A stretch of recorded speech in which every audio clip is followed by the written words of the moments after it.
തെന്നല ബാലകൃഷ്ണൻ അന്തരിച്ചു. മുതിർന്ന കോൺഗ്രസ് നേതാവ്, മുൻ KPCC പ്രസിഡന്റ് ഒക്കെ ആയിരുന്ന തെന്നല ബാലകൃഷ്ണപിള്ള അന്തരിച്ചു. സ്വകാര്യ ആശുപത്രിയിൽ തിരുവനന്തപുരത്തായിരുന്നു അന്ത്യം. വിവരങ്ങളുമായി ഷീജ ചേരുകയാണ്. ഷീജ, കോൺഗ്രസിലെ സാത്വിക മുഖം എന്ന അർത്ഥത്തിൽ അടയാളപ്പെടുത്തുന്ന ഒരു വ്യക്തിയായിരുന്നു അദ്ദേഹം. KPCC അധ്യക്ഷനായിരിക്കുന്ന ഘട്ടമൊക്കെ നമുക്ക് ഓർമ്മയുണ്ട്. എന്തൊക്കെയാണ് ഇപ്പോഴത്തെ വിവരങ്ങൾ? എപ്പോഴായിരുന്നു മരിച്ചത്? രോഗബാധിതനായി ചികിത്സയിലായിരുന്നോ? 95 വയസ്സായിരുന്നു അല്ലേ? തീർച്ചയായും മഞ്ജുഷാദ്, അല്പസമയം മുമ്പാണ് അദ്ദേഹത്തിന്റെ ഇപ്പോൾ ഏതായാലും അദ്ദേഹം തിരുവനന്തപുരത്തെ സ്വകാര്യ ആശുപത്രിയിൽ.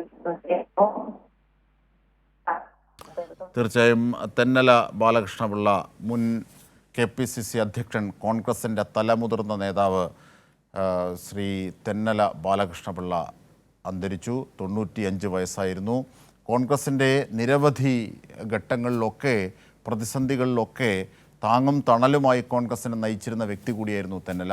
തെന്നലയുടെ പ്രൗഢഗംഭീരവും ശാന്തവുമായൊരു സാന്നിധ്യം കോൺഗ്രസിനെ പല ഘട്ടങ്ങളിലും, അതായത് ഈ കരുണാകര ആൻ്റണി ഗ്രൂപ്പ് പോരുകളുടെയൊക്കെ മൂർച്ഛിച്ച കാലഘട്ടത്തിൽ, കോൺഗ്രസ് ആടി ഉലഞ്ഞ ഘട്ടത്തിൽ, വലിയ പ്രതിസന്ധികളിലൊക്കെ പെട്ട ഘട്ടത്തിൽ തെന്നലയുടെ സാന്നിധ്യവും നേതൃത്വവും അത്തരം അണികളിലേക്കൊക്കെ ആ ഗ്രൂപ്പിസത്തിൻ്റെ പോരുകൾ വർദ്ധിക്കാതെ പോകുന്നതിലൊക്കെ ഒരു നിർണായകമായ സാന്നിധ്യം വഹിച്ചിരുന്ന വ്യക്തിത്വമായിരുന്നു തെന്നല ബാലകൃഷ്ണപിള്ള. തെന്നല ബാലകൃഷ്ണപിള്ള KPCC അധ്യക്ഷനാകുന്ന ഘട്ടവും ആ അർത്ഥത്തിൽ രാഷ്ട്രീയ വിദ്യാർത്ഥികൾക്ക് അടയാളപ്പെടുത്തേണ്ട പല മുഹൂർത്തങ്ങളുണ്ടായിരുന്നു. ഇങ്ങനെ എല്ലാം കൊണ്ടും വളരെ പ്രധാനപ്പെട്ട വ്യക്തിയായിരുന്നു തെന്നല ബാലകൃഷ്ണപിള്ള.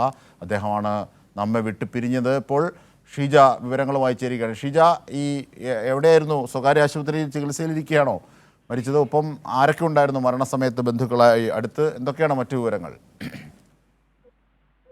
അജിംഷാദ്, അല്പസമയം മുമ്പാണ് തിരുവനന്തപുരത്തെ സ്വകാര്യ ആശുപത്രിയിൽ ചികിത്സയിലായിരുന്ന തെന്നല ബാലകൃഷ്ണപിള്ള അന്തരിച്ചത്. ഇപ്പോൾ കഴിഞ്ഞ 2 ആഴ്ചയായി അദ്ദേഹം തിരുവനന്തപുരത്തെ സ്വകാര്യ ആശുപത്രിയിൽ അദ്ദേഹത്തിന്റെ ആരോഗ്യനില മോശമായതിനെ തുടർന്ന് ചികിത്സയിലായിരുന്നു. ഇന്ന് രാവിലെയോടുകൂടി ആരോഗ്യനില തീർത്തും വഷളാവുകയായിരുന്നു എന്നുള്ളതാണ് ആശുപത്രി വൃത്തങ്ങളിൽ നിന്നും മനസ്സിലാക്കാൻ സാധിക്കുന്നത്. ഏതായാലും അദ്ദേഹത്തിന്റെ ബന്ധുക്കൾ ഇപ്പോൾ ആശുപത്രിയിലുണ്ട്. മുതിർന്ന കോൺഗ്രസ് നേതാക്കൾ ഉൾപ്പെടെയുള്ളവർ ഇങ്ങോട്ടേക്ക് പുറപ്പെടുന്നു എന്നുള്ളതാണ് മനസ്സിലാക്കാൻ സാധിക്കുന്നത്. ഏതായാലും വിടവാങ്ങിയത് കോൺഗ്രസിലെ ഒരു സൗമ്യ സാന്നിധ്യമായിരുന്നു എന്ന് തന്നെ പറയേണ്ടിയിരിക്കുന്നു. അടൂരിൽ നിന്ന് 2 തവണയാണ് അദ്ദേഹം നിയമസഭയിൽ എത്തിയത്. 3 തവണ രാജ്യസഭാ അംഗവും ആയിട്ടുണ്ട്.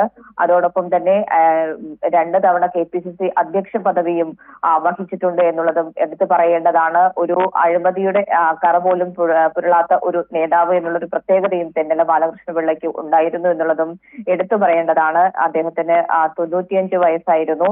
ഏതായാലും മറ്റ് കാര്യങ്ങൾ സംബന്ധിച്ച് ആശുപത്രി വൃത്തങ്ങൾ ഉടൻ തന്നെ കാര്യങ്ങൾ അറിയിക്കും എന്നുള്ളതാണ് ഇപ്പോൾ മനസ്സിലാക്കാൻ സാധിക്കുന്നത്. തീർച്ചയായും തെന്നല 95 വയസ്സായിരുന്നു. ഈ വാർദ്ധക്യ സഹജമായ സ്വാഭാവികമായും അസ്വസ്ഥതകളിലെ തുടർന്ന് ആശുപത്രിയിൽ അഡ്മിറ്റ് ചെയ്യുകയായിരുന്നോ ഷീജ? തീർച്ചയായും അദ്ദേഹത്തിന്റെ വാർദ്ധക്യ സഹജമായ അസുഖങ്ങളാൽ അദ്ദേഹം ഏറെ പ്രയാസങ്ങൾ നേരിട്ടിരുന്നു. തീർത്തും ആരോഗ്യനില വഷളായതിനെ തുടർന്നായിരുന്നു അദ്ദേഹത്തെ ആശുപത്രിയിൽ പ്രവേശിപ്പിച്ചിട്ടുണ്ടായിരുന്നത്. ഇന്ന് രാവിലെ കൂടുതൽ വഷളാവുകയായിരുന്നു ആരോഗ്യനില എന്നുള്ളതാണ് ആശുപത്രി വൃത്തങ്ങൾ നിന്നും മനസ്സിലാക്കാൻ സാധിക്കുന്നത്. അങ്ങനെയാണ് ആശുപത്രി വൃത്തങ്ങൾ അറിയിക്കുന്നത്. തുടർന്ന് അല്പസമയം മുമ്പാണ് മരണവാർത്ത സ്ഥിരീകരിച്ചത്.